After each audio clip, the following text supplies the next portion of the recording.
শুধু কলকাতা বা জেলার পুজো নয়, রাজ্যের গণ্ডি পেরিয়ে এবারের বিশ্ব বাংলা শারদ সম্মানে স্থান পাচ্ছে দেশের একাধিক শহর এবং বিশ্বের বিভিন্ন প্রান্তের দুর্গাপুজো। এমনটাই ঘোষণা করেছেন রাজ্যের মন্ত্রী ইন্দ্রনীল সেন।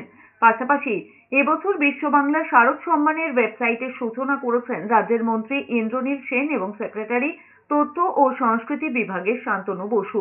ওয়েবসাইটটি হল bbss.wb.gov.in। সেপ্টেম্বর 2024 পর্যন্ত অনলাইন এবং অফলাইনে আবেদনপত্র দেওয়া যাবে। এরপর মহাষষ্ঠীর দিন ঘোষণা করা হবে বিশ্ব বাংলা শারদ সম্মানের পুরস্কার প্রাপ্তদের নাম। আগামী 15ই অক্টোবর রেড রোডে অনুষ্ঠিত হবে দুর্গাপুজোর মেগা কার্নিভাল।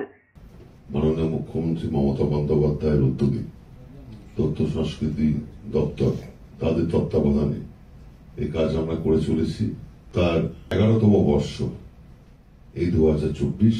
আশা করব এবারেও অনেক অভিনব, অনেক চমক লাগানো বিভিন্ন ইনস্টলেশন, বিভিন্ন আলোকসজ্জা এই উৎসবে মুখরিত হবে।